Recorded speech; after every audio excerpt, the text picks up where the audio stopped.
Hola a todos y bienvenidos a nuestro canal, donde nos reunimos virtualmente para proclamar y reflexionar el Evangelio de cada domingo. Y nos toca un domingo muy importante. Encendemos la cuarta velita de nuestra corona de Adviento, esa corona de Adviento que también debería estar en nuestro corazón.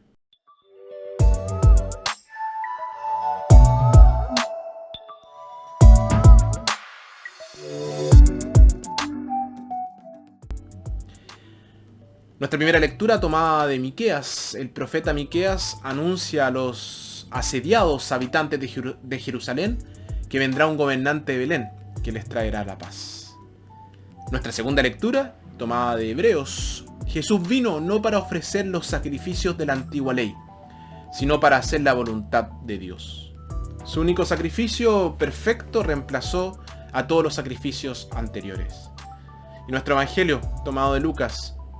Isabel alaba a María e, iluminada por el Espíritu Santo, insinúa la singularidad del niño que ha concebido.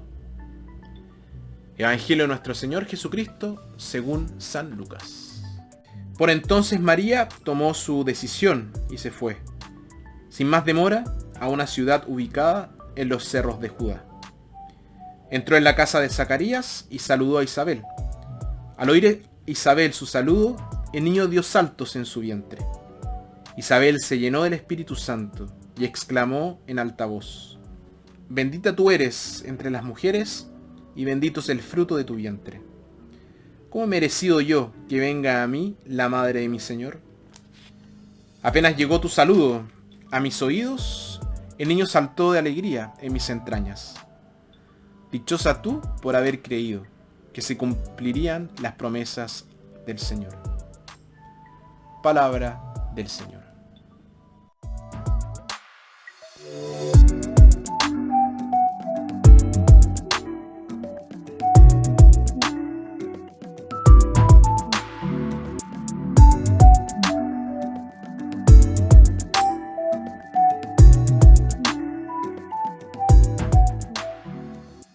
Antiguamente la vida era más sencilla y la gente se visitaba mucho. Hoy las visitas no son tan frecuentes, ha sido reemplazado por el teléfono. Una llamada telefónica es buena, pero no puede reemplazar una visita. Una mujer que vive en la ciudad de Nueva York ha tenido el mismo vecino viviendo en la puerta de al lado durante unos 30 años. Nunca ha tenido una pelea de ningún tipo con ella y siempre intercambiaban la hora del día en que se encuentran. Pero en todo ese tiempo nunca ha puesto un pie en la casa de su vecino. Eso podría ser un poquito triste. Hay una pérdida. Cuando visitamos a alguien nos vemos haciendo el bien a esa persona. Y eso es cierto. Pero nosotros también nos beneficiamos. Nosotros también nos enriquecemos. Aunque solo sea para ver cómo otros se enfrentan a situaciones difíciles o casi imposibles. Incluso entre los enfermos puedes encontrar un alma brillante.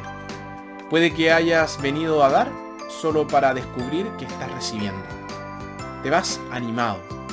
Hasta cierto punto eso sucede en cada visita. Uno es bendecido al recibir y el otro es bendecido dando. Un sacerdote del ministerio parroquial cuenta cómo fue a visitar a una joven que se estaba muriendo de cáncer. Fue con la esperanza de traerle un poco de consuelo. Al final de la visita se marchó sintiendo que era él quien se consolaba. Se maravilló de su fe y de la sinceridad que había encontrado frente a la muerte. Su propia fe se profundizó y fortaleció con ese contacto con ella. En el Evangelio vemos a María visitando a Isabel. Ella misma acababa de recibir la visita del ángel Gabriel, que le había traído la buena noticia de que se convertiría en la madre de Jesús. Sin embargo, en lugar de irse y concentrarse en sí misma, se apresuró a visitar a Isabel, que también esperaba un hijo. Isabel era su prima. Nuestro primer y más santo deber es la bondad hacia nuestros propios parientes. Sin embargo, esto no significa que sea fácil. Los parientes de uno pueden ser muy exigentes. La visita de María significó mucho para Isabel. Pero María también se benefició de ello. Isabel le dijo unas hermosas palabras de afirmación y confirmación. Bienaventurada la que creyó que se cumpliría la promesa que le hizo el Señor. Como la mayor y más experimentada de las dos mujeres, Isabel pudo ayudar a María. Esencialmente lo que tenemos aquí son dos mujeres en la misma condición ayudándose entre sí. Podemos recibir dando, y una de las formas en que podemos dar es mediante la visitación. La Navidad es un buen momento para visitar a personas que quizás hayamos descuidado durante todo